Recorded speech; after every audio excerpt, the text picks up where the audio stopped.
निर्मला का 13वां भाग आप सुनने जा रहे हैं। जो होना था हो गया।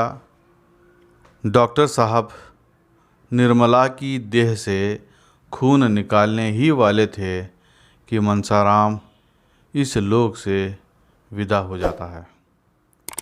जैसे उसके प्राण निर्मला ही की राह देख रहे थे, उसे निष्कलंक सिद्ध करना या सिद्ध किए बिना वे देह कैसे त्याग सकता था।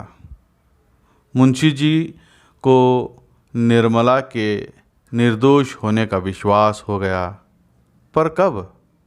जब हाथ से तीर निकल चुका था। पुत्र शोक में मुंशी जी का जीवन भार स्वरूप हो गया। वे अपनी ही नज़रों से गिर गए थे। कोई व्यक्ति पहाड़ से गिरकर बच सकता है, किंतु अपनी ही नज़रों से गिरने वाला मुर्दों से भी बदतर हो जाता है। तोताराम भी ऐसे ही एक जिंदा लाश बनकर रह गए। इधर कुछ दिनों से मुंशी जी और उन डॉक्टर्स साहब में जिन्होंने मनसाराम की दवा की थी, याराना हो गया था। डॉक्टर की पत्नी का नाम सुधा था। निर्मला का भी सुधा के घर आना जाना प्रारंभ हो गया था। सुधा और निर्मला अपना सुख दुख बांटा करते थे। बातों बातों में निर्मला कहती है कि उसे 8वां महीना चल रहा है। इसके लिए उसने कभी ईश्वर से प्रार्थना नहीं की थी। फिर भी ईश्वर ने यह बला उसके सिर मढ़ दी। कहते कहते रोने लगती है। फिर कहती है, मैं बड़ी अभागिन हूँ बहन। विवाह के 1 महीने पहले पिताजी का देहांत हो गया।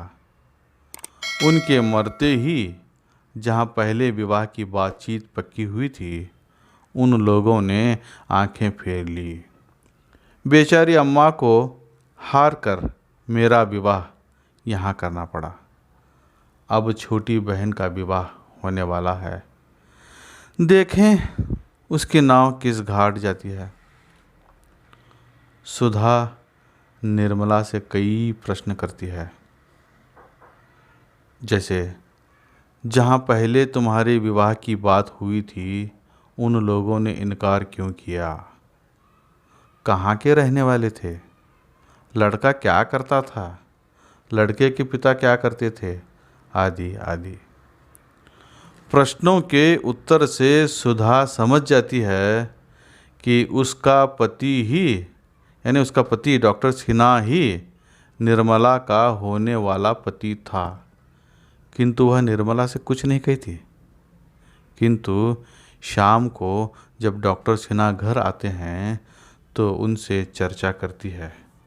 डॉक्टर सिन्हा शर्मिंदा होते हैं, किंतु इसका उन्हें बहुत पश्चाताप होता है। वह प्रायश्चित करने की ठान लेते हैं। इसी विचार से उन्हें रात भर नींद नहीं आती। वे करवटें बदलते रहते हैं, फिर उठकर बैठ जाते हैं और मेज़ पर बैठकर एक पत्र लिखने लगते हैं। 13वां भाग यहीं समाप्त होता है। धन्यवाद।